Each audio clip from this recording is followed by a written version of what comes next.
After the third 8-8 season by Jason Garrett, 2011, 2012, 2013, 3 straight 8-8 seasons. What if the Cowboys fired Jason Garrett after that 2013 season, and at the time there were 2 prominent and very well accoladed head coaches on the market at the time, Don't hurt me. named Andy Reid and Bruce Arians. Oh no, I broke Lutz. Woo! It's the boy, Bubba, Lutz coming through. Hella clutch, flawless, can't be touched. It's your boy, Bubba, Lutz. Yeah, I need that hot take. I need the truth and everything that is not fake. So tell me. Welcome back, Bubba Bunch, to another episode of the Bubba Lutz Sports Podcast. This is now episode 149, closing in on 150 in under a year. Dear God, that's insane. Ridiculous. Yeah, I'll probably that's. I think 100 of them have been since like the rebirth of the podcast. Probably So, a good like it was that's like a good point. September. I think September was the first episode I brought to like Spotify, Apple Podcasts, and all that. And then on YouTube, probably like 6 or 7 months already. But this is a resurrection of a series I did on the audio podcast, but never really did it on the YouTube channel. I did it once when I was reacting to my favorite sports moments, with the video portion, but it was basically a revamp of the audio portion from like months ago. So this is another top 5 list, but today Kevin is joining me on doing a specialty version of that with our biggest what ifs in NFL history. So NFL is our sport. Football's our sport. Maybe we can do some more on some other sports, but I mean, this is the first one that comes to mind, and this was a great idea by you. So I actually struggled a little bit with finding the last few. There was a few that like I knew immediately like I needed to talk about. Yeah, I probably talked about them before, but I thought like the last few I was like, okay, like that's actually like a good talking point. And this is not like the biggest what ifs, because there are some that are obvious. There are some that you just think of immediately in your head. Yeah. And I don't really want to focus on that because it's probably been talked about enough. So these are for me my biggest what ifs. Yeah. Bubba Bunch, tell us what you think. If there's any what ifs that we missed, put them in the comments down below. Any ones that are so prevalent in your mind and relevant in your mind. Yeah. Very personal, with your team or whatever. But yeah, leave them in the comments down below. Let us know your thoughts. Like, subscribe to the YouTube channel. We're on 82 subscribers, closing in on 100. So anything can help. If you've already subscribed, thank you so much. If you have, then share it with your friends and family. Let's try to get to that 100 mark. But let's get it started, shall we? Yes. Okay. So, do you want to go first, or do I go first? I think since we just talked about it and Gilbert, kind of made the segue for it. Oh, yeah. So, Gilbert's one of our close friends, and he texted Kevin saying, what name popped up in my head randomly? Johnny Manziel. And Johnny Manziel. My first one on the list is probably a very reoccurring nightmare that I have in my life, which is the 2014 draft. When I was watching it in my living room back in El Paso, and the Cowboys had the 17th, 18th overall pick. Yeah, it was around there, 17, 18. It was a mid first round draft pick, and as it got closer and closer, the name Johnny Manziel kept popping up. Yeah, I remember that draft. I wasn't too happy when Todd McShay and Mel Kiper kept saying Johnny Manziel. Mel Kiper kept mentioning how Jerry Jones loves this guy, and he would like to take a chance on him. And they kept saying, Tony Romo's kind of, toward the end of his career. Maybe it's time to think about the future with all of his injuries. And they weren't wrong. They weren't wrong. But Johnny Manziel was not the right guy for that situation. No, absolutely not. And the other thing, too, is like everybody knew that Johnny Manziel had like an attitude problem, and He had he more was than that was more than one problem. yeah, he had an attitude problem. He was just he basically was like everything that everybody was talking about Baker Mayfield coming out of college, and Which I don't get. I mean, I I get the don't know. maturity thing, but there's a huge difference between Johnny Manziel and Baker Mayfield, in my opinion. But that's for another day. So Yeah. my first what if on my top 5 is if Johnny Manziel was drafted by the Dallas Cowboys. So briefly, Wow.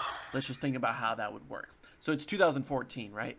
So Mm-hmm. this was right after the Dez caught it situation against the Green Bay Packers. No, actually, 2014 was the Des Cotted season. He did in 2015. Yeah. Yeah, Mhm. it was the 2015 like January Playoffs. Yeah, Yeah. playoffs. Okay, Yeah. so Tony Romo's still in his prime, and they probably played their best season in 2014/2015. That was Tony Romo's like MVP year. He had like 4,500 yards or something like that. Like he had a pretty good touchdown interception ratio. He was balling out. His connection with Des Bryant was probably the best it's ever been. Yeah. DeMarco Murray, correct? That was the year. Yeah, He DeMarco just Murray. popped off. Mhm. Yeah. So the team is rolling at that point. Yeah. And I would say a lot of that has to do with their offensive line, which was improved in that first round with Zach Martin out of Notre Dame. Yeah. And Big time. I remember, watching that draft, and it got closer and closer to that draft pick. And they're saying Johnny Manziel, he's still on the board. Oh, dude. And I'm like, if he gets drafted by the Cowboys, I will legitimately stop rooting for the Cowboys, because I did not believe in Johnny Manziel whatsoever. I thought he was overhyped. He made some good plays at A&M, but I thought overall that the play style, the way he played quarterback, was just so frantic. It wasn't pro ready, and of course the immaturity issues, all the issues off the field, all those things that I saw, like him partying and all that. It was just a bad look, but it made sense in Dallas because it was going to get headlines. It was going to get the Jerry stamp of approval, essentially. Yeah. So it wouldn't affected that 2014 season. I don't think so. I think it would have been the same way overall on how much success they had in that season. It would have been a little bit different just with that offensive line, but they still had an overall fantastic offensive line. Yeah. But the headline would have been, when is Johnny Manziel coming in? When is he going to get his chance? Every conversation is going to be about Johnny Manziel. And knowing what we know about Johnny Manziel now, who's not even playing football anymore, and he's past that point of his life, Yeah. it would have been a circus show, kind of like how Tim Tebow was with the Jets, with the Patriots, with the Eagles, like all of those different situations where the backup has more attention on him than the actual starter. And we think about Zach Martin now and how much of a great guard he is, not only with the Cowboys, but around the league. Think about how different that would have been if fucking Johnny Football would have come to Dallas. So I think of this more as like a long-term thing where, so in 2014, I believe there was one game where Tony Romo had an injury scare. And I think it was like one of the first things about his back, I think, if I remember correctly. So in that situation, Manziel probably could have had a chance to come in because of that injury scare. But I don't think it was that serious, so I don't think it would have happened. But like I said, I think it was more as the long term. We drafted him in 2014. 2015 was the year. Shit year. Yeah, exactly. 2015 was the shit year, and the year that Romo broke his collarbone. Or what was his collarbone or his back? It was his clavicle. His clavicle, yeah.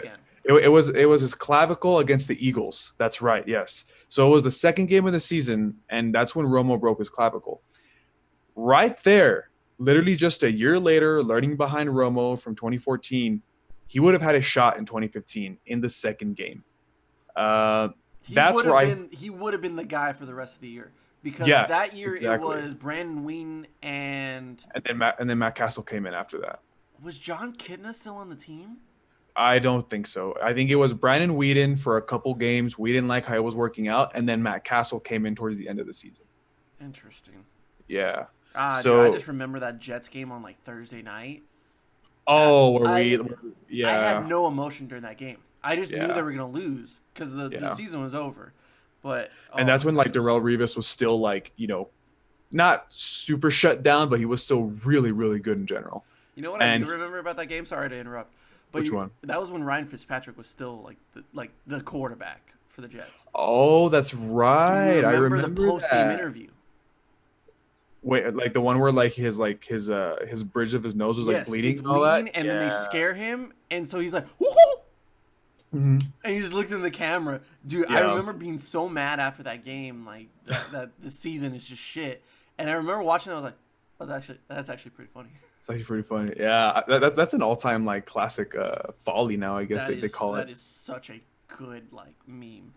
Yeah. But yeah, dude, so Johnny Manziel would have been our quarterback in 2015 if you would have drafted him. And do I think he would have been able to do something? Not really. No. Like you said, he was a very frantic style quarterback. And actually, it's kind of funny because nowadays that's what the NFL is now. Not frantic, but like, the way he played over here is like he was scrambling a lot. He would make decisions like on the go. Like that's what the NFL is now. But back then things were a little different, and I don't think it would have worked. I mean, don't get me wrong, like let's be real, like in college he had talent, but translated onto the NFL field, Well, do I think we would have gone better than 4-12 that season with Johnny Manziel? I don't think so. Maybe one more game, 5-11, but I really don't see like a turnaround. I think we would have had a mediocre season even with Johnny Manziel, and then we still probably would have drafted like Dak Prescott next season or gone for the assumed Paxton Lynch that Jerry Jones wanted so bad in 2016. Yeah. I think it would have been the exact same thing that happened in Cleveland for him. I mean, it would Oh, have been yeah, like, yeah. oh, there's like signs. There's like little glimmers, showcases, little glimmers and all that. glimpses Yeah. of like his talent, but it just wasn't developed in the full potential. And Yeah. but I think it just would have been exploited to a whole different degree with him being in Dallas. So the pressure would have been even higher. And ultimately, I mean, he's dealt with, alcohol abuse and a lot of mental problems, and I think it would have been worse if Yeah. he goes down to Dallas and plays there, because it wouldn't have worked out, especially. No. Yeah. And who knows, like at that point, this is where the long term comes into play, and this will wrap up this one. Is if he plays that 2015 season with the Dallas Cowboys, he gets drafted in 2014. Then they go into the 2016 season thinking like, okay, Tony Romo's our guy, and then he would have got hurt in the preseason game against Seattle again with his back, and then what are we left with? We're left with Johnny. With Johnny. Maybe Cooper Rush would have been there to save the day because he would have had his Maybe. opportunity. But Yeah. it would have been back to Johnny Manziel again. And at that point, the 2016 season doesn't happen. The success, you have Zeke in the backfield.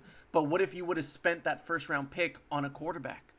Yeah. Like that's how weird these like what ifs are. By the way, I looked up the roster for 2015, and I was thinking like there's another quarterback that I'm thinking about, but it wasn't John Kitna. It wasn't John Kitna. It was Jamil Showers. Oh, that's right. I remember Jamil that Showers. Kellen Moore was still a Yeah. quarterback as well, Yeah. but Jamil Showers was fighting for a spot on that roster. Which he I remember ended up that getting. season, like literally, everybody here in El Paso was like so excited because, our UTEP boy Jamil Showers got on the Cowboys practice squad and he was Yeah. fighting for a spot. And then I remember getting the notification on ESPN and it was like players downgraded to practice squad. Or like special teams or something like that, Mhm. and it was Jamil Showers, and he switched to strong safety, and I was like, oh damn, that That dude sucks. was like that. That dude's like long. Like, Yeah, he was good. I mean, I thought he was okay. he He had pretty a Colin Kaepernick type of build. Yeah, which, he did. I mean, at that time, like it made sense, and I mean, he wasn't bad at UTEP, but I mean, I was like, it's a win, and this was before Will Hernandez, Aaron Jones. Yeah. Those guys. This was like the first like UTEP product that had some promise, but unfortunately, he got picked by a Cowboy team that didn't really obviously need a quarterback. So I mean, it was just they just it was need just special unfortunate. teams and just Yeah. depth, but it wasn't Yeah. for quarterback. Okay, Kevin, what is All next right. on your list? Or where's the So- first on your list? So the first on my list, and this is the one that where I got my inspiration from. What if Robert Griffin III, RG3, never got injured? What do you think would have happened if he never got injured? I think it would have been the same idea that happened with Michael Vick. I think it's the same idea that will eventually happen with Lamar Jackson, even though Lamar Jackson, out of all three of them, probably has the most potential to last in the NFL. Just because of his situation and his athletic ability is just on another level. Yeah. But I think eventually, in an organization that's as bad as it was with the Washington Redskins, I mean, it's hard because those quarterbacks just do not last. He was a very run heavy quarterback that knew when to use his arm, but he also didn't know when to stop using his legs, and that was his downfall. Now that injury against Seattle in the playoff game, So that was his re-injury. that was his re-injury. Yeah, so the re-injury, but I just remember that play so It was well. dude, it was awful. It was such a bad Even play. with I don't a watching brace it. on, Yeah. he still basically dislocated his knee, and that was horrific. Yeah. I mean, it's hard, man. I can't. I loved RG3 at Baylor. I thought him in college Oh my was god, he was so good. it was so fun to watch, and it brought a different atmosphere to the game. All in all, though, I think it was the best thing for football, though. Like, I know that he has to take that sacrifice of, like, basically ruining his career. I mean, he's still in the NFL, but he's never going to be a starter again. But Yeah. it also helped a lot of these players, like, understand, like, I can't play like that. I can't play to where I'm using my legs all the time and I'm taking these huge hits. Eventually, it helped with, like, quarterbacks getting hit because they got to be more careful. There's more rules set to it. You know, the unnecessary roughness calls.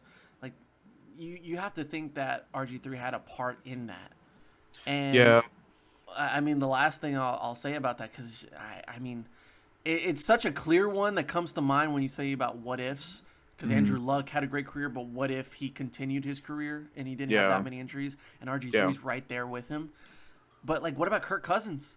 What if Kirk Cousins never got his opportunity after RG3 because he took over? He really became the franchise guy. He was a very different quarterback, but he was more of a balanced guy that you can rely on. That's never going to have those injury threats like RG3 had. And that's ultimately what got him his money in Minnesota. So if RG3 never gets hurt, I'd say he balls out for a couple years, and then he starts to fade away because it's just not going to last in this league. Yeah. And then Kirk Cousins is probably a backup, or he's traded away to a different team that may give him a chance, may not, and he's a backup quarterback now. That's a big what if. Yeah, I mean, so this what if, like, it's really sad. It's really unfortunate because RG3 was so electrifying to watch. Like, RG3 was one of those players that, like, you knew once he stepped on the field, something big was going to happen, always. And I'll never forget the Thanksgiving game, his rookie year against the Cowboys. He torched us. Absolutely torched us. You were there? I was there. Yeah. Yeah. So you were there to witness the murder. I was not happy. That was my first Cowboys game, too. Fun. Yeah, he torched us big time. I think he, like, ran for over 100 yards. He threw for over 200. He had a couple touchdowns. I mean, my man was just balling that game. He was so good. And even in other games too, you know, like, he had, like, these massive, like, long runs of, like, 70 plus yards. You know, he had that balance of, like you said, where he knew when to throw the ball and when to run. However, I remember I was watching the game when he first got injured, and I think it was against the Bears or the Vikings. And I still remember the hit. And dude, he kind of got like a little bit of elevation in the air, and then some lineman hit him on the side, and you just saw like his leg like His whiplash. leg Yeah. whiplash. Yeah, dude, it was bad. It wasn't as bad as the Seattle game because that one was gruesome, horrific, but that one was still bad.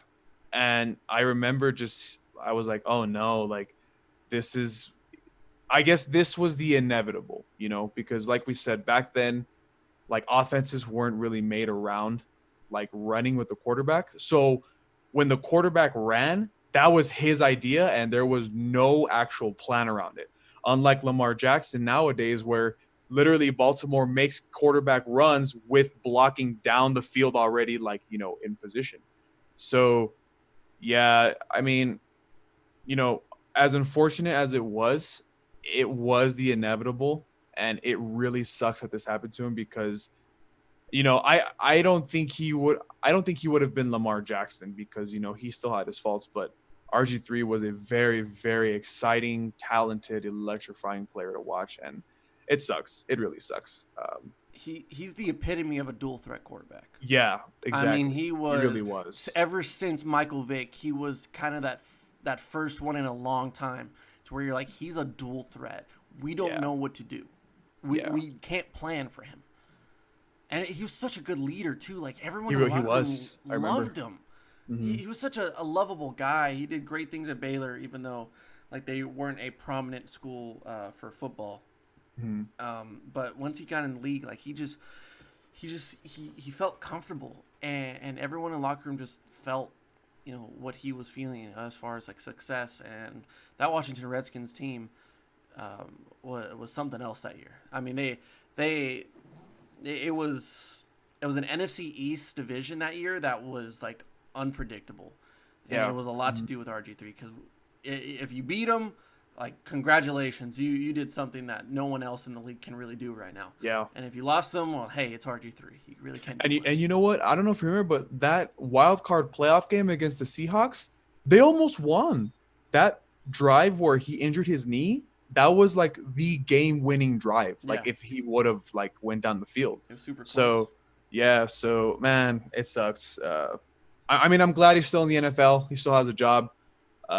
He's behind Lamar Jackson, so he's never gonna get a shot. But yeah, rip RG3's prime career, I guess we would say. But he was great, dude. He was great to watch. Definitely. So, and I mean, one of the reasons why Lamar Jackson's who Lamar Jackson is today. Yeah, for real. That's true. Yeah. All right, what's your second what if? My second what if is also a pair of quarterbacks that know how to use their legs. Oh, okay. What if Russell Wilson and Patrick Mahomes carried on with their baseball careers? Oh, that's a good one, actually. That's a really good one. I mean, like, there's so many what ifs about Patrick Mahomes. Like, what if he started his rookie year? Like, what if he just took over for Alex Smith and never had a chance to learn the system? Yeah. What if Patrick Mahomes would have won that AFC Championship game against the Patriots, 2 years ago? He would have been a double Super Bowl champ. Probably. It would have been one of the most anticipated rematches from a season ever in the NFL with the Rams. Oh yeah. Russell Wilson, I mean, this man just can do. He does everything right. So, I know. But I mean, one of the biggest things was Russell Wilson was he was doing spring training with the Yankees.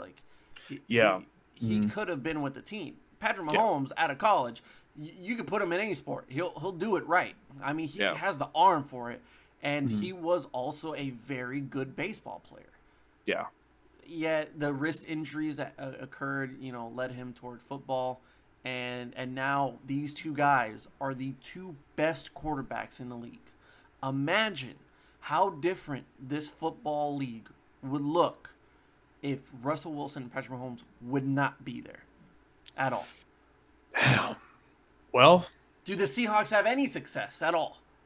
I mean, probably not, just because before Russell Wilson got drafted to the Seahawks, man, they were just cycling and cycling through these backup quarterbacks. Like, what did we have? We had like Tavares Jackson. Their We best had quarterback before Russell Wilson was Matt Flynn.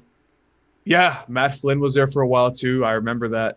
Um, dude, I don't know. I think that the Seahawks would have been in complete disarray. They probably wouldn't have had near any success at all. And I guess I I wouldn't say the same towards the Patrick Mahomes situation, however. The only reason why I say that's different is because when Patrick Mahomes stepped in, Alex Smith was on his last year of his contract, and that's why he went to Washington. So if Patrick Mahomes wasn't in the NFL and he was in baseball, I think Alex Smith would still have a starting job at Kansas City. Probably not right now because it's like Patrick Mahomes' third year already, but at least for like maybe the next 2 years after that, Alex Smith would have still been in Kansas City. And, they probably still would have had success, because I said like in a recent podcast that I really liked Alex Smith in Kansas City. I thought he was great. Uh, Andy Reid and him really seemed to click. It's just like they couldn't make it past like the divisional round in the playoffs, So I think with the Chiefs situation, they would have sought success just with Alex Smith, but we wouldn't have this like electrifying talent, this God-given generational talent that Patrick Mahomes is that we're seeing. I think in this what if scenario, they're both losses, but I think the Seahawks have more loss than the Chiefs in this one. I mean, Andy Reid can make any quarterback really work. And that's a fact. And he made Alex Smith work for a good amount of time. He was a good placeholder. He really couldn't do everything he wanted to. And he couldn't prepare for what Patrick Mahomes could do and what he did once he entered. Could anybody? No. No way. That's a once-in-generational talent. And, yeah. I mean, Andy Reid has worked with some of the best that we've seen in our lifetime. Like, he's worked with Donovan McNabb. He's worked with Michael Vick. He made fucking, what's his name? Kevin Cobb or whatever. Oh, yeah, Kevin. How do they pronounce it? Kolb? Kevin Kolb? Kevin I think Kolb? it's Cobb, but it's Cobb? Kolb. But it's pronounced Cobb. Yeah. Yeah. He made that work. Like, he made him look like a superstar for like half a season. Yeah. So Andy Reid can make anything work. It's just a matter of, if a quarterback can make Andy Reid work better. Like, yeah, if that makes any sense. That's a good point. Yeah. Russell Wilson, without Russell Wilson, I think the Seahawks are a 500 team. Like, they would have had a great defense, but I mean, it's kind of like the Jaguar situation. Like, eventually that defense is going to fall apart. And they're going to ask for money, but there's nothing that we can do. Plus, their offensive line has been atrocious for 10 years, and they've barely started to figure out, like, hey, maybe we should protect the quarterback. Yeah, don't do what the Colts did. Exactly, yeah. And even then, Russell Wilson makes it work. Yeah. But my biggest thing is, like, what if they did go to baseball? Like, what would their success be at that level? So... Okay, so Russell Wilson was originally drafted by the Colorado Rockies, I believe. If I'm not, I think so. Yeah, he wasn't drafted by the Yankees. No, he was drafted by the Colorado Rockies. I don't remember. And he got traded to the Rangers, I think, like his second year in the league. He did spring training with them. He went to the spring training with the Rangers, and he didn't have a lot of playing time. He had a couple at bats. He did all right. It was okay, whatever. But he still chose football. But then the headlines came out that the Yankees picked him up. Now, I don't know if this was a publicity stunt, which more than likely it was, because when the Yankees picked him up, it was the year that he signed his contract, because it was like his fourth year. Remember, like his first contract, the smaller one. I think it was more of a publicity stunt, just to get more, like attention. But, that says something, that the fact that, you're already a proven star in the NFL, and these MLB teams are still like, wanting you. They're still getting you. So what do I think Russell Wilson's impact would have been in baseball? He was a shortstop, if I believe correctly. He should have stayed in Colorado, because Colorado needed a shortstop back then. Rip Troy Tulowitzki. But I think his impact in baseball would have been decent. I never personally saw him play baseball a lot. I saw him very, very minimally. I think he would have been decent. However, Patrick Mahomes, though, that boy, we already know he has an arm. Can you imagine what that arm would do with the baseball? Oof. Didn't he play pitcher? Yeah, I think Like, so. wasn't he a pitcher? I feel Yeah. like that always comes to mind. God bless, Maybe. man. Can you Imagine that imagine? arm. Can you imagine Patrick Mahomes flinging 98 right by your face? I think Patrick Mahomes would have been phenomenal. I never really watched him play, but just from what we've seen so far with football, I think that boy could have been some dangerous as well. He gives me Aaron Judge vibes. Well, as far as You think so? what kind of hype and publicity he would bring to the sport. Russell Wilson, to me, would be a role player. He'd be a great role player. He'd be like a Dustin Pedroia. Like, like he does everything well, but he's not going to ask for the headlines. He's not going to ask for the paparazzi. Yeah, that's why I was saying that Russell Wilson, he probably would have been good. He probably would have been just, like a very decent player, but nothing like to like wow the fans or like wow the organization like he's doing right now in football. Right. So, But yeah. Patrick Mahomes gives me those vibes to where he gets the attention, but he'll just do spectacular things, whether it's at the plate, on the mound, on the field, whatever. He will do it. Like, he will shock you. I don't think he'll be as good as he is in football, but he can do anything at this point. Patrick Mahomes probably wouldn't be like a Garrett Cole type pitcher where he's absolutely like dominant, but he'd probably be that pitcher where like you should still be afraid of him because of what he can do. Yeah. So yeah, I that's a good one. I like that one. I like that one. Plus his dad was a pitcher. His dad was a pitcher. Yeah, That's right. That's Yeah. why I'm thinking about it.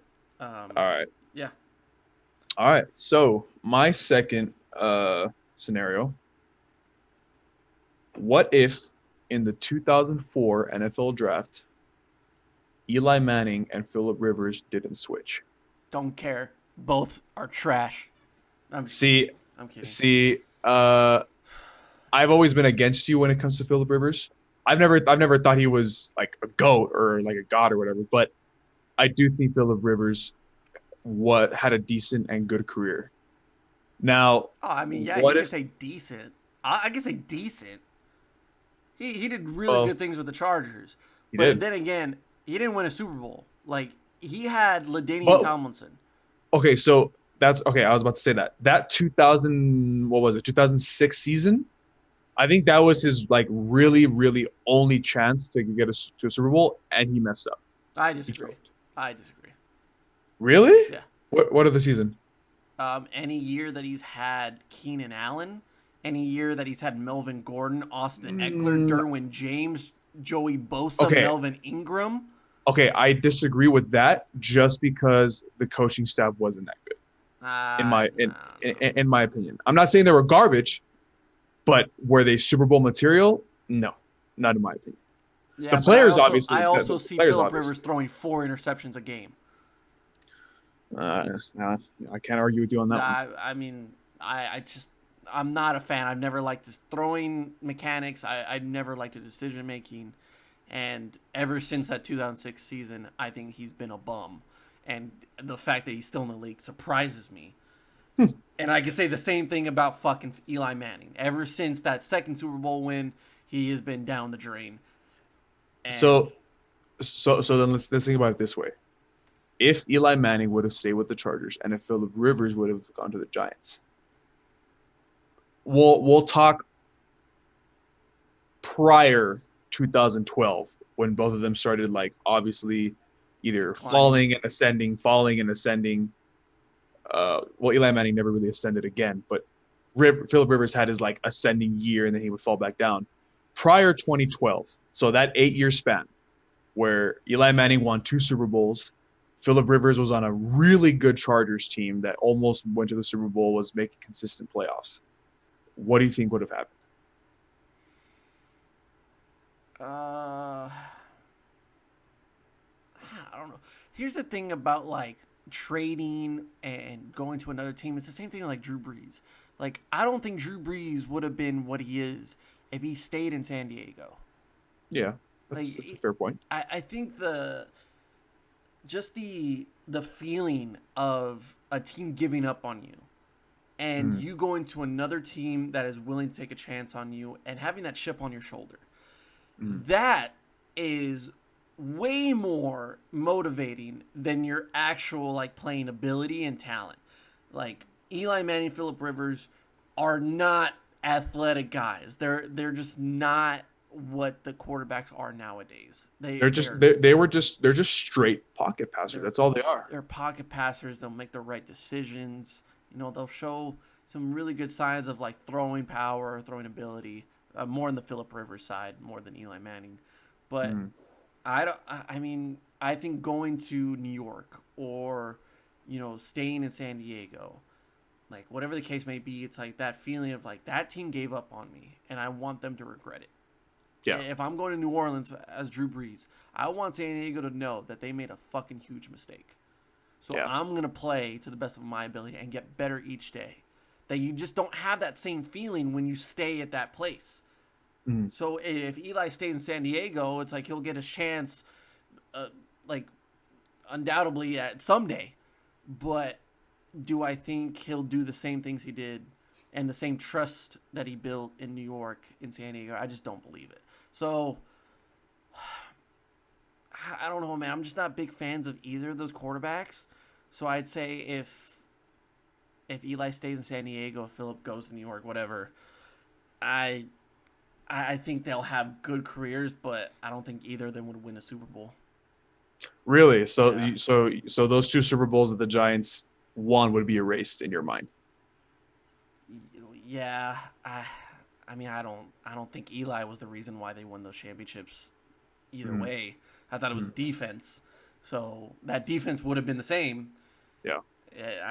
You could say Eli's the Patriots' kryptonite, but I think not a lot of people are talking about how that defense in those two Super Bowls with, you know, Justin Tuck and Michael Strahan were just beasts. They held one of the greatest teams that we've ever seen in 2007. They held Randy Moss and Tom Brady to what, 14 points, 17 points? Yeah, the first one was 14. The second one was like 17. The most electric offense that we've ever seen, and they held them to 2 touchdowns. Yeah. Like, and you say Eli Manning's the reason. I'm not getting into it. Yeah, go ahead. I'm not doing this again. So here's where I go into like in depth. So that 2006 year when the Chargers looked really good and they looked really poised to, you know, like go to the Super Bowl. Their offensive coordinator was Norv Turner. And I think we could both agree that Norv Turner is one of the, not greatest minds, but he is one of the best minds to ever like grace the NFL. Yeah. When it comes to offense. He's just something else. He's so good. Norv Turner, you have my respect. So do I would have think that Eli Manning would have succeeded with Norv Turner? I do. Do I think they would have gone to the Super Bowl? Possibly. Just because the team that, you know, Marty Schottenheimer made with the Chargers from that like 2005 to like 2007 season, those 3 years. Now this is where I think it would have been different. I think that Phillip Rivers actually would have less of a career than Eli Manning if he would have went to New York. Just because, like you said, we can both agree that 2007 season was not really Eli Manning. He made the plays. Don't get me wrong. We're not. Well, you are. I know you don't like him, but I'm not saying that Eli Manning was a bum because he obviously made the plays to get them there. But you know, the defense was the primary reason why they got to Super Bowl and why they held off the team. However, there's something about Phillip Rivers that I feel like only worked because of Norv Turner for a long time. And I don't think he would have gotten that in New York. Just because, let's be real, that 2007 season, they went 9-7, barely made it to the playoffs. And that's when all of a sudden they started beating these teams. You know, that 2011 season was the second Super Bowl? Yeah. That's 2011. Almost the same thing. They looked better, the Giants in general, but they were still barely beating teams as well. So I think that maybe Eli Manning probably could have thrived a little more in San Diego than Phillip Rivers in New York, because after that 2011 season, the Giants just started falling into disarray because of this man named Dave Gettleman. We all know who Dave Gettleman is, my lord. So yeah, I think it would have been different. There is one thing I want to say though. I only made that what if just to get your reaction. Oh my god, I hate you. It's too damn early for this. Like Phillip Rivers is just a stat quarterback. That's all he is, and you can give all props to North Turner, to that offense. Like Love you, North Turner, you're a god. Like you put up all the stats, but it doesn't show up. Yeah, at the end, he's probably gonna get in the Hall of Fame. So will Eli. So who the fuck cares about my opinion? I only do a podcast on YouTube, but I'm just not fans of those guys, and I just no. I don't want to. I don't want to do this. I think that, I guess to finish it off, so I'll put you out of your misery. The final conclusion for me is that I think Eli Manning would have done better in San Diego than Phillip Rivers in New York, because I think New York would have been like, look, he's a hothead, like he's not getting the job done, so we got to get rid of him.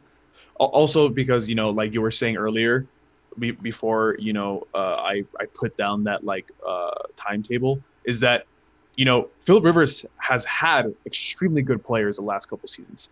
And if Eli Manning would have been in that position, he probably could have thrived, because right now, if Phillip Rivers was in Eli Manning's position a couple years ago, who would he have besides Odell Beckham? They really didn't have a running game. Evan Ingram didn't come in until 2017, I believe. So they really wouldn't have had an offense. So I think Eli Manning would have succeeded more in San Diego. But that's just my opinion. That's the conclusion. I won't let you suffer anymore. More stability in San Diego / Los Angeles with that team would have been better with Eli Manning. Yeah, I would agree with that. Yeah. I think having just a smart decision maker, which Eli toward the end of his career just wasn't, in my opinion. But he's more stable than Phillip Rivers. So yeah. Yeah, that 27 interception season. Oh dear God. Oh yeah, but Hall of Famer, right? Okay. Yeah. So I'm going to stick with the multi-sport what if. Okay. In a sense. Because I'm going to go with the guy that I fell in love with after watching his documentary. And ever since then, it's probably one of the most popular what ifs. But to me, it would be amazing, especially with the caliber of athletes they're coming out nowadays, and they're being built to be multi-sport athletes that are just freaks of nature. Yeah. But this was really one of the first freaks of nature that we've ever seen in sports. I think I know what you're talking about. Bo Jackson. Man, that guy was something else. What if Bo Jackson never dislocated his hip playing with the Raiders in 1991? I mean, he played Major League Baseball with the Royals. And I mean, I watched his highlights, man. I watched his games, and I watched that documentary about 50 times because it's just amazing what he could do. And I'm like, if he would have just stuck to one sport, I get it. Like being one of those guys that can do both and does it at such a high level, like Deion Sanders, Bo Jackson.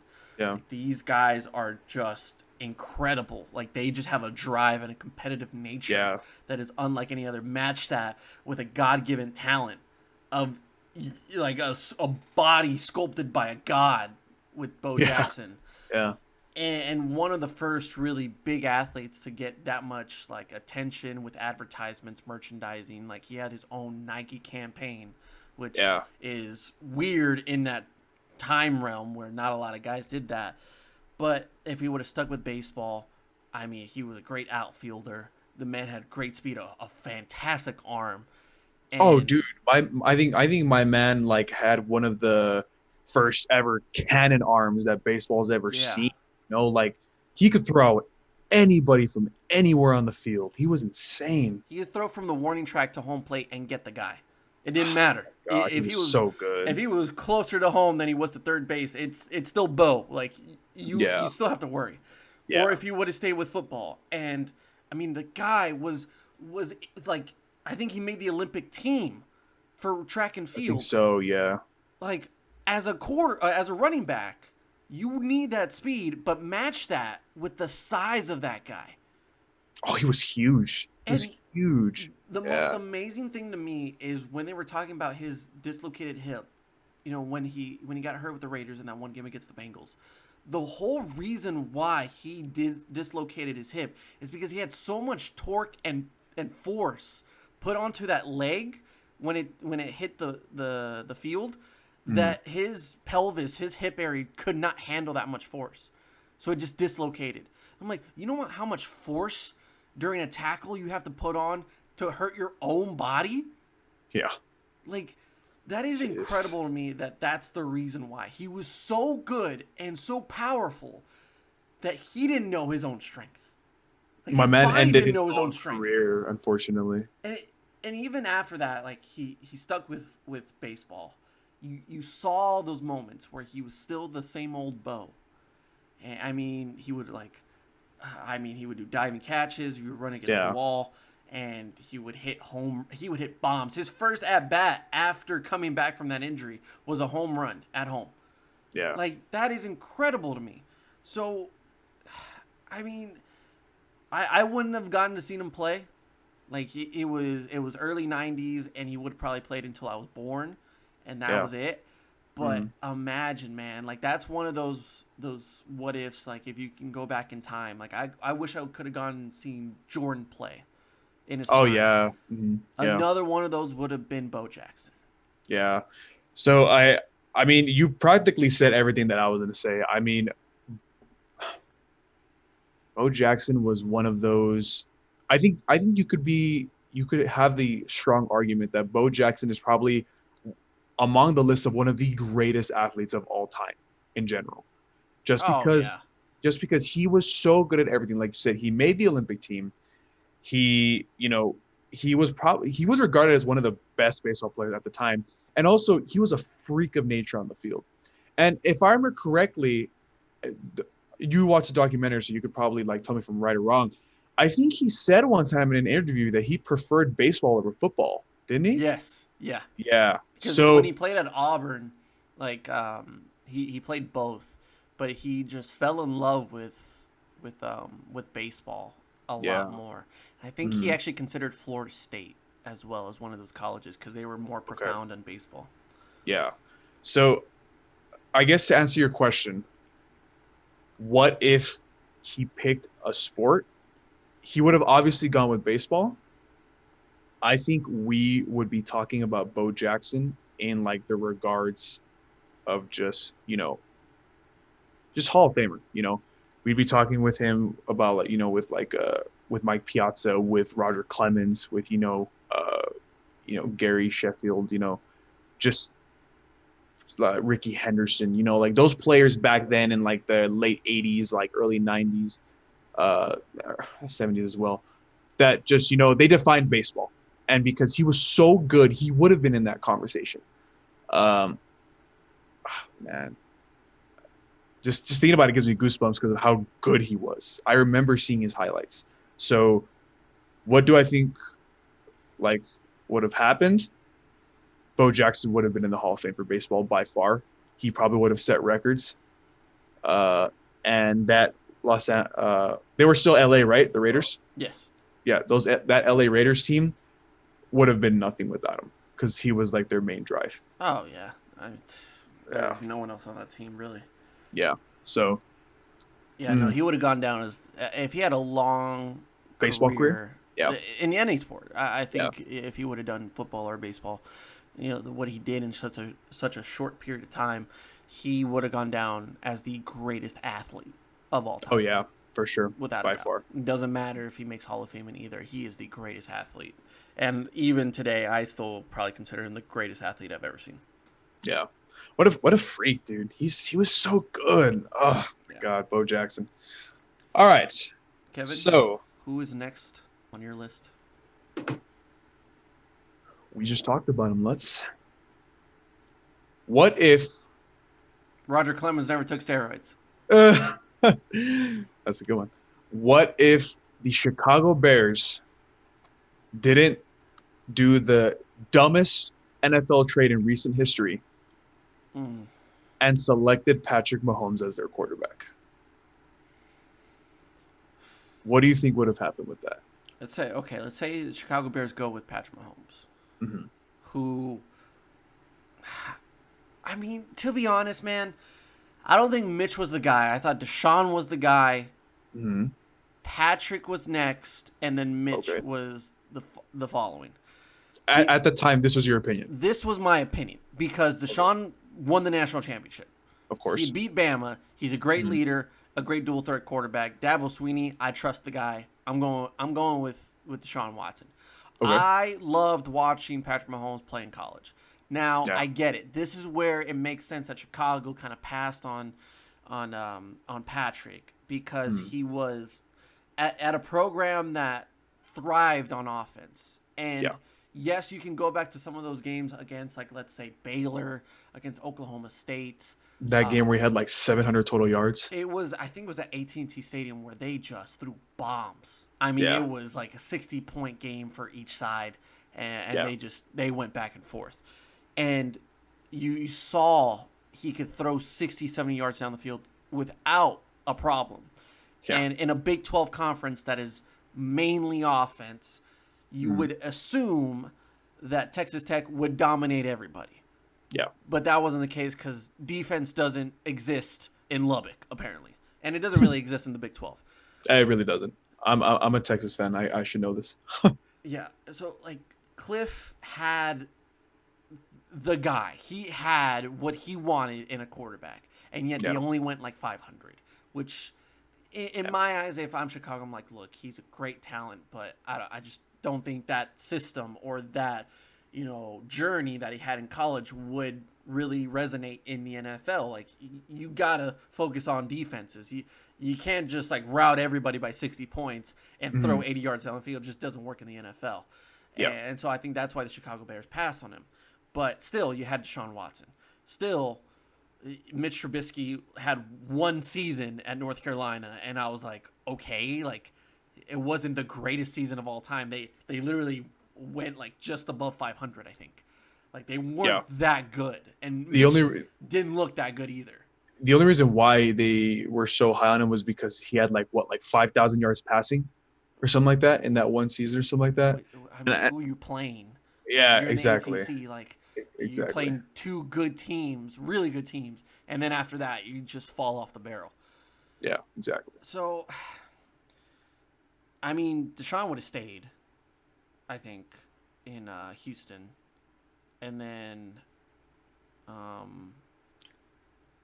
Mitch would have gone to Kansas City if they would have gone with the quarterback. Yeah. Uh, Well, because remember, Kansas City traded up. that's right. That's Yeah. right. Oh yeah.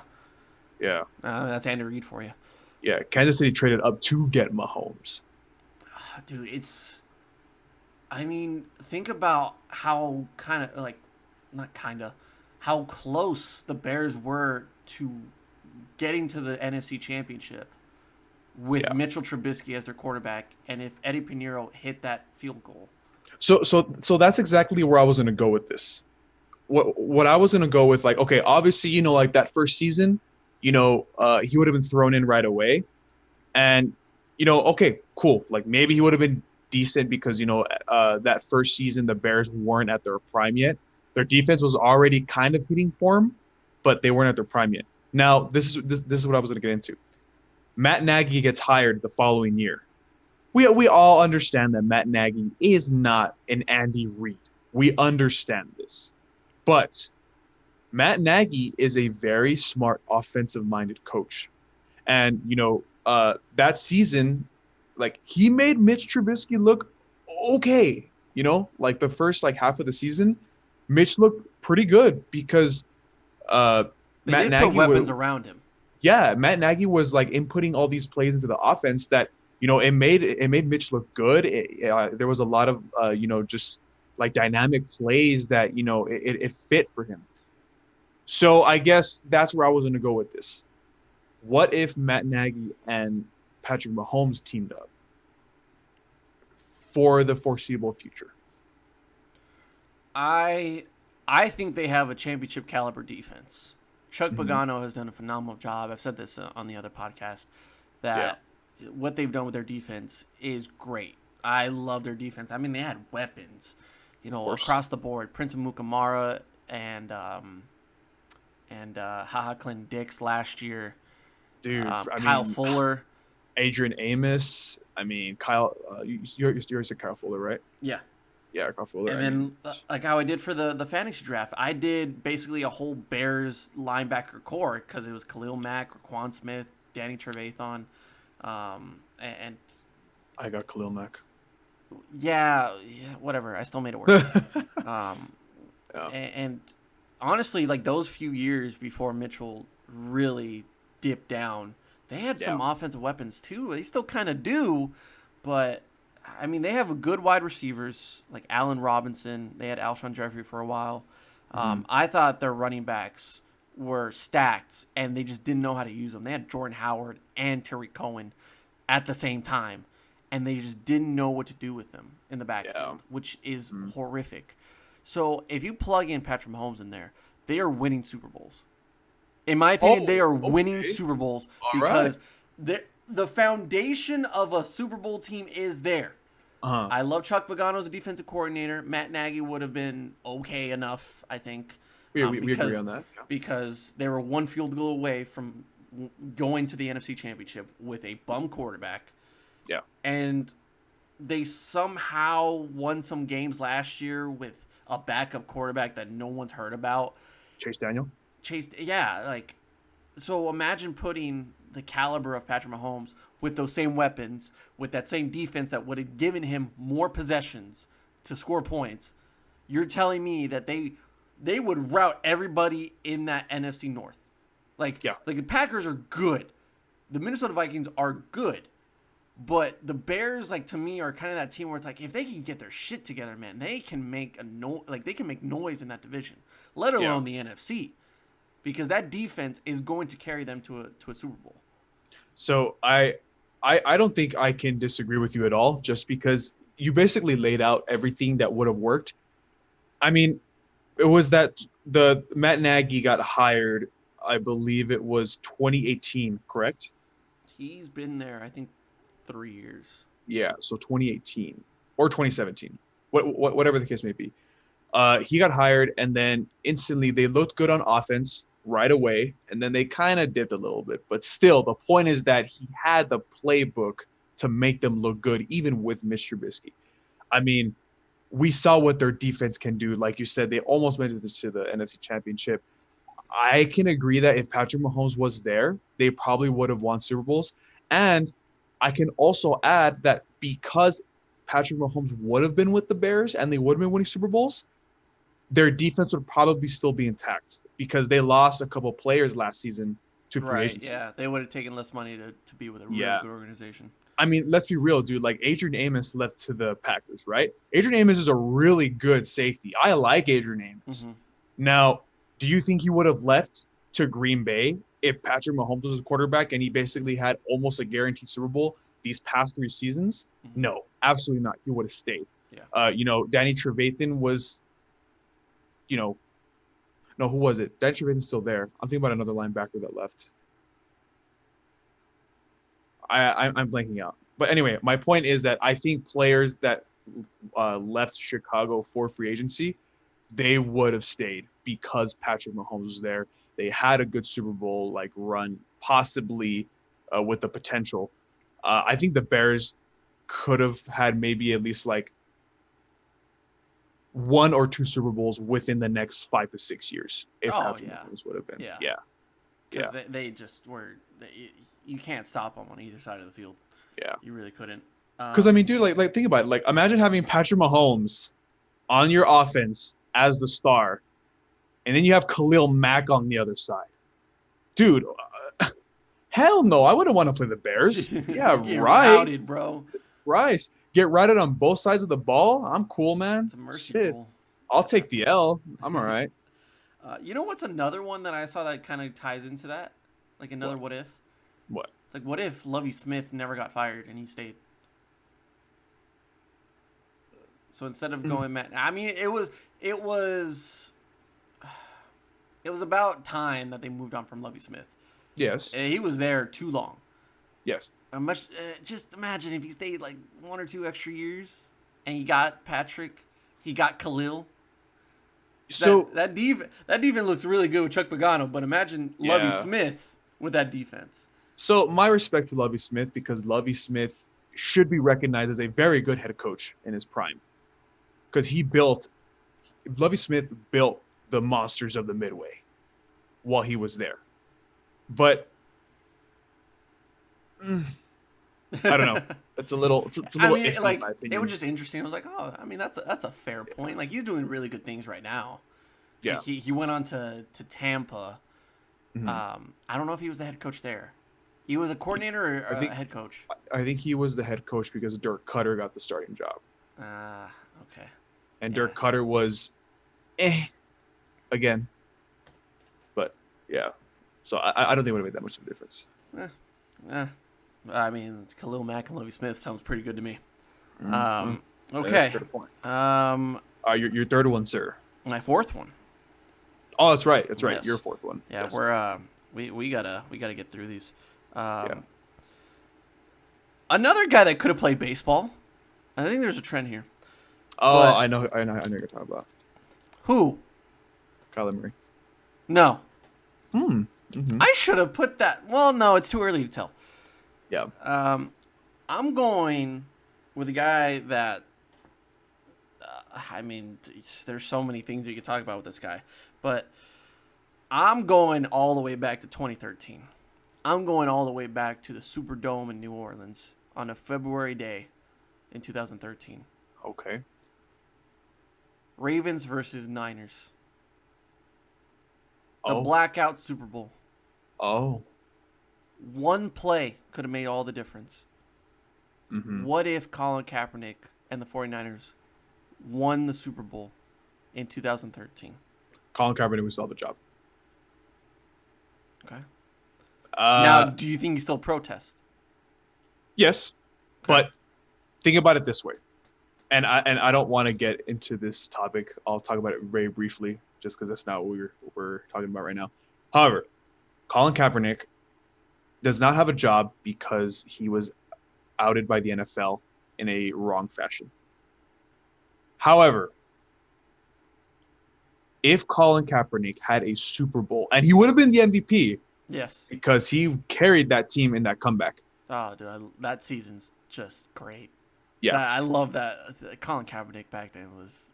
He was so good.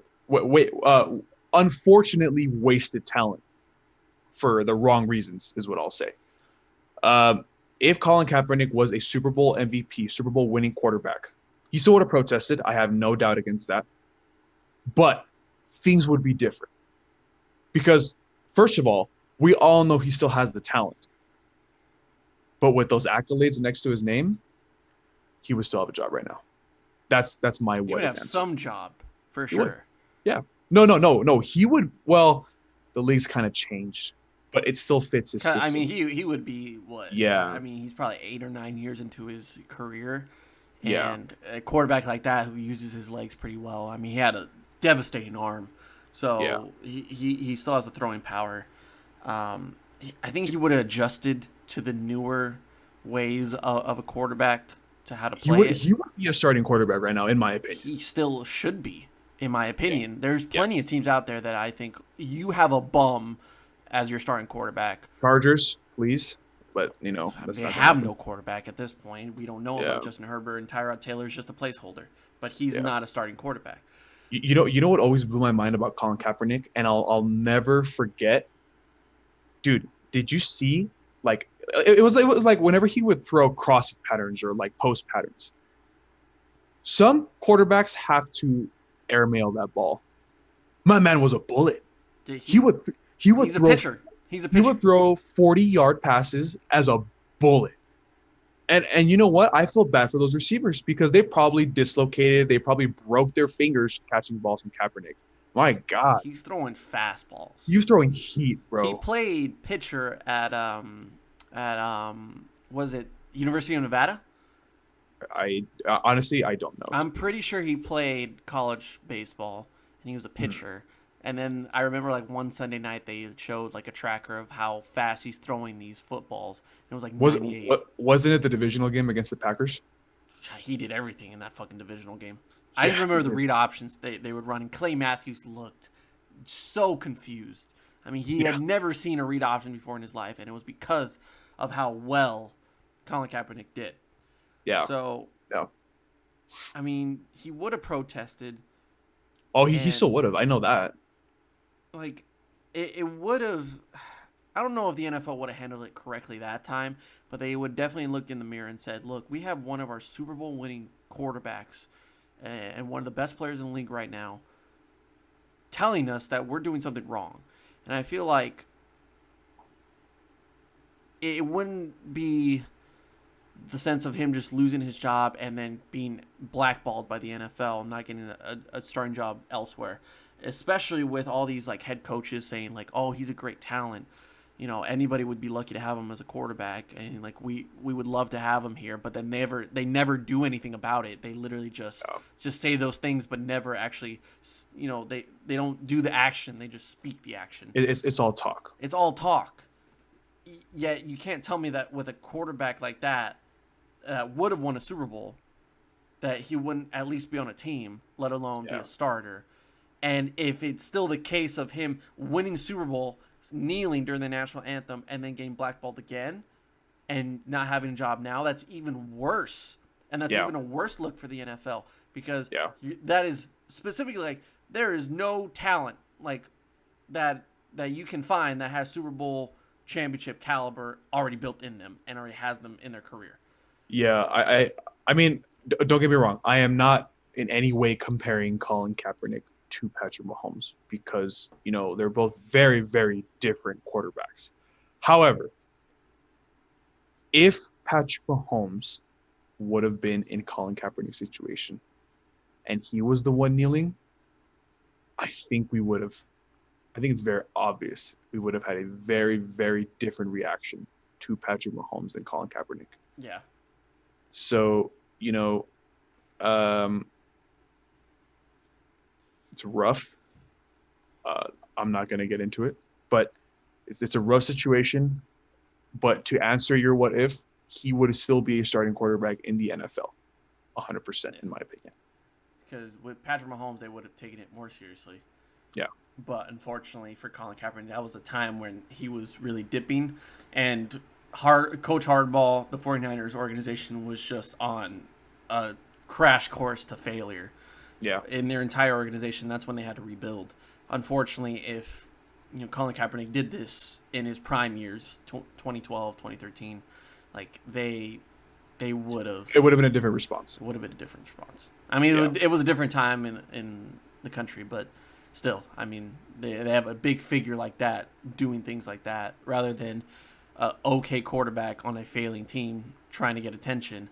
Then the storyline's different. Yeah. Dude, Colin Kaepernick, so fun to watch. I love him. All right. Let's run through these because we're kind of running out of time. Yeah. Okay. So this one shouldn't be that long, so it's good. What if the Rams get called for pass interference in the NFC Championship game in 2018? The Saints win that game. Obviously. Do they win? Do they win the Super Bowl? Was that the NFC Championship? Yes, that was the NFC Championship. Now, this Super Bowl has been brought up many times on this podcast by you, and you loved it because you called it a mental game between Sean McVay and Bill Belichick. Now, in this scenario, it would be Sean Payton versus Bill Belichick. What if Super Bowl 53 was Saints versus Patriots? Oh, man. That would have been so nice. It would have been so nice. Oh, dude, the Saints that year were amazing. They were gods. Let's be real. In my opinion, they were by far the best team in the NFC. I know so the good on every side of the field. I know the Rams were electric. I know the Rams were studs. Some people were calling them like the greatest show on turf version 2, which I think was a stretch, but still, I understood they were electric.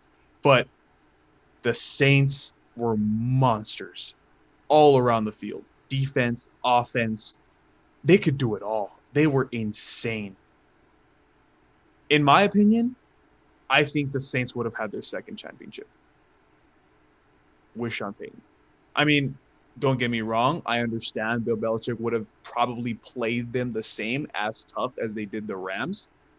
But I think a good argument could be said that Bill Belichick played a mental game versus second year Sean McVay, third year Jared Goff. It would have been different against what? 12th year Sean Payton, clear veteran, amazing head coach, 50-year versus Drew Brees. 50-year Drew Brees, but still Hall of Fame Drew Brees that knows what he's doing. One of the best quarterbacks that we've ever seen in our time. I mean, let's be real. That game would have been very different, and I think the Saints would have won that game personally. The Saints would have taken a lot more chances. They would have been a lot more aggressive than the Rams. Oh, for sure. The Rams played very defensively. That's just Sean Payton. Like, that's what he does. Yeah. Is it wrong for me to still say the Patriots would have won? No, you can never, even though I'm saying that the Saints would have won, I still understand that you can never really bet against Brady and Belichick. Exactly. So no, you're not wrong. I wanted the Saints to win that year. They were, to me, the best team in the NFL. I thought on all cylinders they hit every box with passing game and Drew Brees, running game and Alvin Kamara, and Mark Ingram. Boom and zoom. Dude, that is a tandem duo that is unbelievable. Michael Thomas, Willie Snead, on defense. I mean, they had just Cameron Jordan. That was probably his best Lattimore. year. Yeah. The youth, but very good talent in the secondary, and their linebacker core. I've been a fan of their linebackers for years. They just did a phenomenal job with their linebackers. So I thought they were the most complete team in the NFL. Yeah, they really were. They were so good. But something about the Patriots, just something, I can't go wrong with them. I can't. I don't blame you, dude. I don't. I mean, I even have my doubts as well. Offense against defense, because defense, I mean, Stephon Gilmore's like showing out. So yeah, I think it would have been a really good game. Honestly, think it would have been the same like result. Like, it would have been a very defensive battle. Like, not a lot of points scored, and I think. Do you think it would have been like 17-10, 17-14 Super Bowl? Yes. Yeah. Instead of 10-3, but still low scoring. Yeah. I mean, Sean Payton's going to take the shots, but I think Bill would have been prepared for it. Okay. Fair enough. Fuck, dude. It's a good one, huh? It's a good one. And you know what? Fuck that goddamn play, man. It has done nothing. It has done nothing for the league. No, it hasn't at all. You tell me you can review pass interference past that point. So we can't review that one that made the rule. But every time now that somebody touches a wide receiver, we can call for a pass interference. And last year, literally more than like 80% of the calls that were was a failure. Was a failure. Like, they didn't change the call. What's the point of the rule? If you can challenge a pass interference, why not do holding? Because holding happens every play. Pass interference happens every play. So what's the point? What is the point? It was really just a pity rule change, to be honest. But it was like, sorry, we fucked up to the New Orleans Saints. But the following year you also will get fucked by the refs. So congratulations. The Saints have gotten fucked 3 years in a row, and I feel really bad for them. I have a friend that's a Saints fan, and poor guy. They should have at least one Super Bowl. They should in these past 3 years. Yep. Yeah, for sure. Drew Brees deserves better. He deserves to ride off in the sunset with the Saints. Well, actually, I think they should maybe have 2 Super Bowls. You don't think they could have beaten the Eagles? Oh, hell yeah. In the Minnesota Miracle? Yeah. I think they could have beaten the Eagles in that championship. Well, considering that the Vikings got blown out. Yeah, in the NFC Championship. It would have been hard because it's in Philly, and they were just rolling. Well, no, it would have been in New Orleans. It would have been in New Orleans. Yeah. Fuck. Oh, that's different. That's different. Uh-huh. Yeah. Okay. All right. Anyway. Okay. So the last one. What is the last one on your list? You know, I was going through the drafts and I was like, what move, other than Patrick Mahomes, Mitchell Trubisky, like what would have been a weird like scenario and fun to watch? There are two to come to mind. Okay. The first one is, what if Cleveland went with Lamar Jackson over Baker in that one NFL draft where every quarterback to me is in that top 10 is right now. Yeah. I still believe in Baker, but for right now he's And Lamar Jackson, who was the 32 overall pick in that draft, would have went first. So you're basically saying what would happen if the number 1 pick and the number 32 pick switched? Exactly. Yes. Okay. So, in my opinion, Lamar Jackson would have failed in Cleveland. Yes, only because Hugh Jackson was still the head coach. He didn't know what to do with him. He wouldn't know what to do with him. And No, like you said not. earlier, the Baltimore Ravens have built an offense on Lamar Jackson. Yeah. Not around him, on Lamar Jackson and what he can do. Exactly. No other team can really do that. Like they haven't, to me, they haven't like built an offense around a quarterback. They just support the quarterback. Mm-hmm. But in Baltimore, it's like, we have something special. Yeah. We need to make sure he's taken care of and that he shines, because everything else from that point on will shine. Yeah. Even if we don't have the best wide receivers. Like, they were one of the worst passing game offenses in the league last year. That didn't fucking matter. They're scheduled to win every game this season. They're supposed to go 19-0. I mean, it's sound logic, don't you think? But a lot of NFL teams decide not to do it. Cowboys. So, whatever.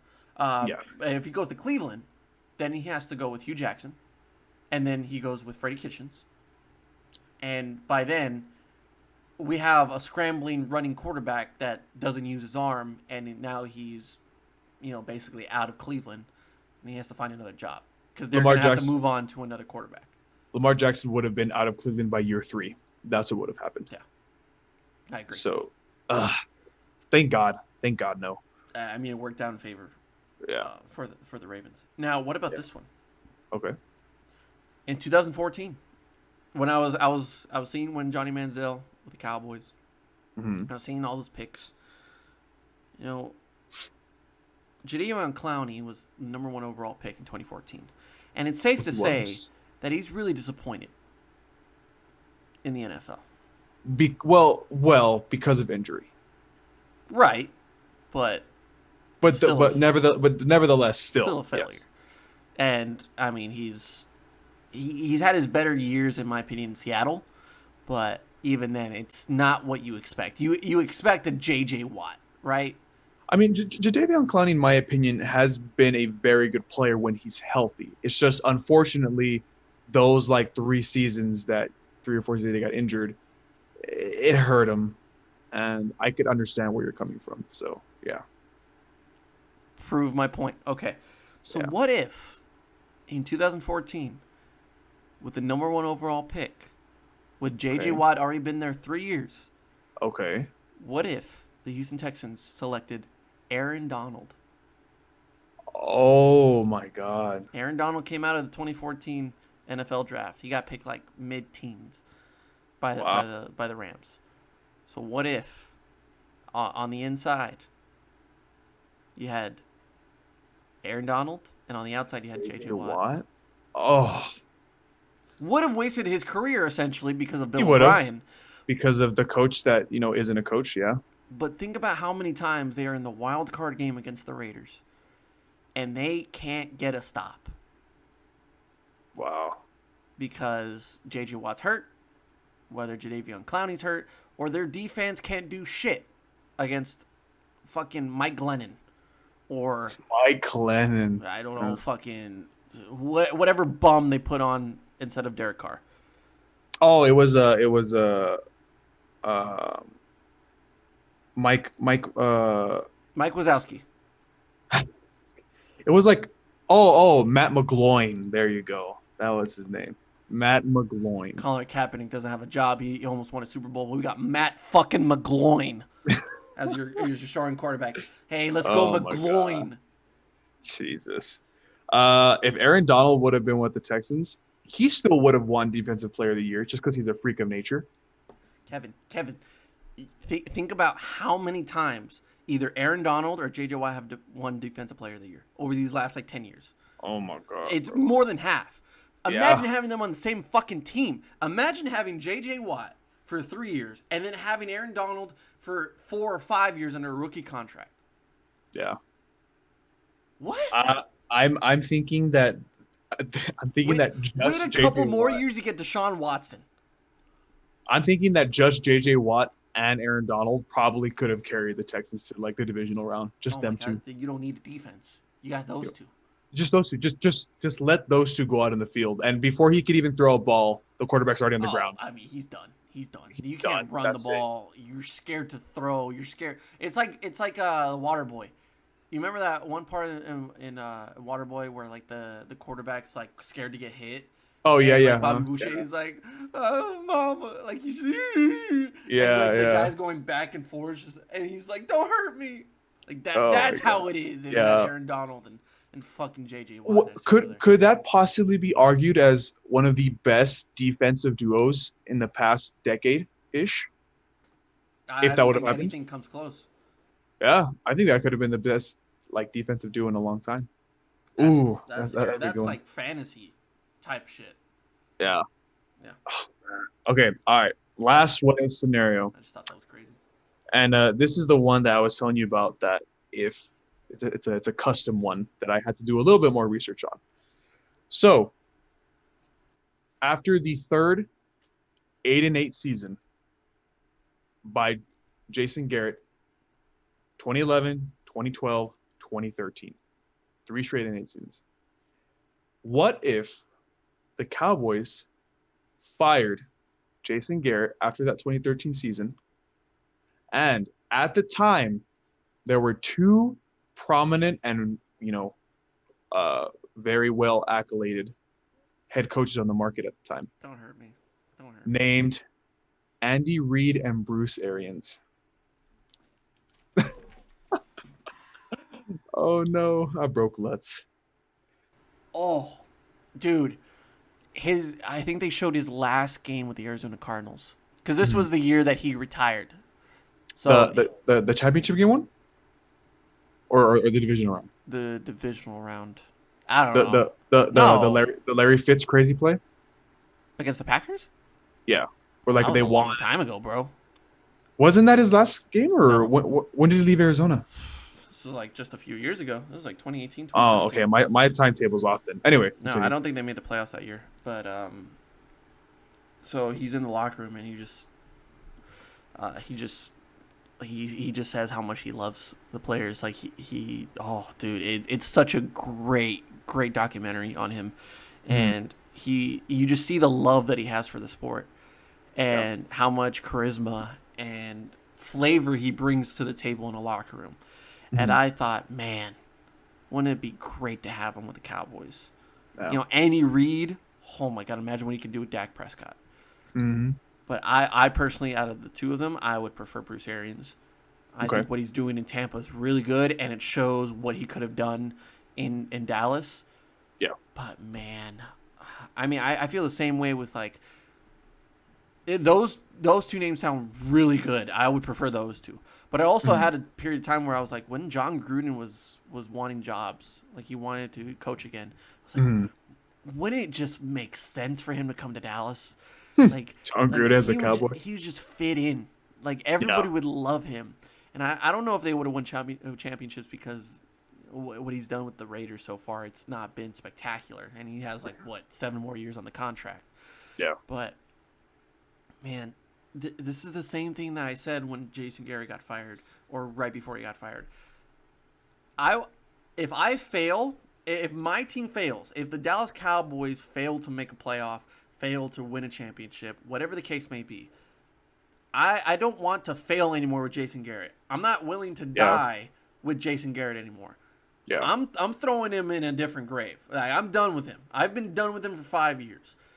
If I go down with a new head coach and we just don't make it as a team, as a fan base, as a community, if we don't make it to a certain point, hey man, it's something different.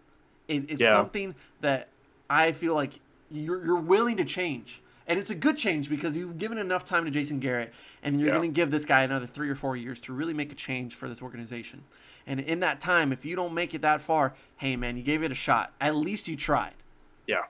But when you're so used to it for 10 seasons, 8-8 every season, except for maybe 1 or 2 exceptions, like you get stale. Like you can't eat pizza every day and expect to love it the same day that you first started.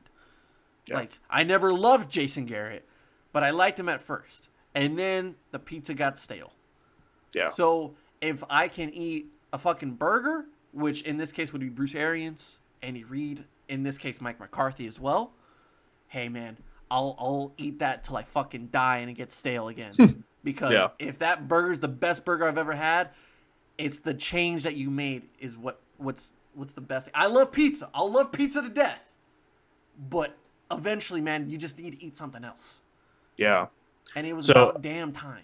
Think about it this way. So 2014 was the season the Dez didn't catch it season. You're just bringing up all these shit memories. I don't like you right now. Yes, you do. So imagine if Andy Reid was the head coach at the time. What he could have. Tony Romo was already playing at an elite level that year. What if Tony Romo had Andy Reid behind him to just teach him everything? And then, fair enough, Tony Romo still gets hurt, unfortunately. What if Dak Prescott has Andy Reid as his head coach? What if all these offensive schemes come to Dallas? And that's just Andy Reid. What if Bruce Arians comes in? Because Bruce Arians has a reputation to turn around teams, as we all know. What if he comes in and that 2015 season never happens because of Bruce Arians? What if he picks Dak, he picks Zeke, and he just rides out this wave like he did with the Cardinals for about a good, 4 or 5 years, right? I mean, my man turned Carson Palmer from a bum that came, he wasn't a bum, but it wasn't a bum. Big fella. Hold on there, big fella. I know he wasn't a bum. Let me rephrase this. Carson Palmer left a pretty good situation, but to injury, he got traded to the Raiders. But then he went to Arizona, and he revitalized his career there because of Bruce Arians. And Carson Palmer looked damn good. He looked damn good in Arizona. So, man, it would have been two amazing scenarios in both Andy Reid and Bruce Arians that could have transformed the Cowboys. I feel pain. You do feel pain. I don't, because I'm numb. I've already said it multiple times. It's numb.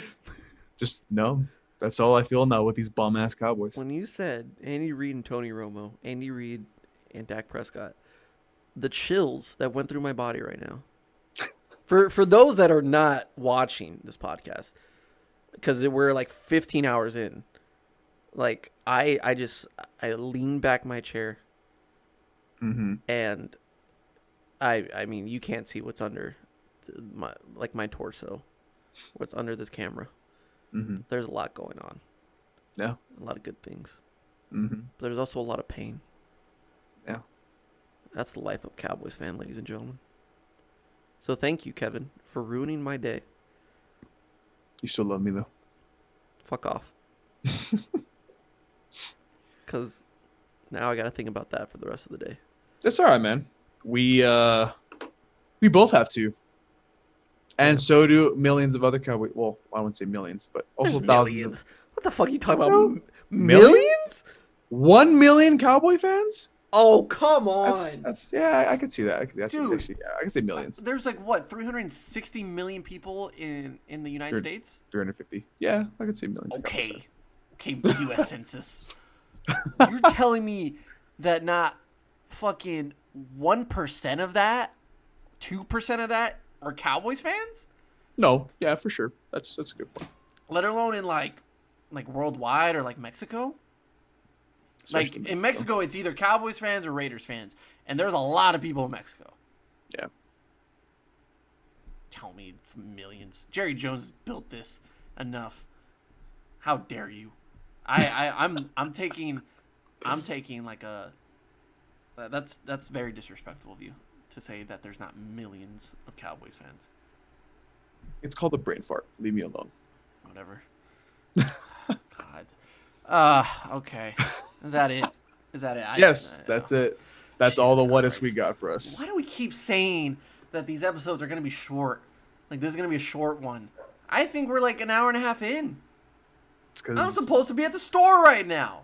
these what if scenarios are good. That's why. Okay.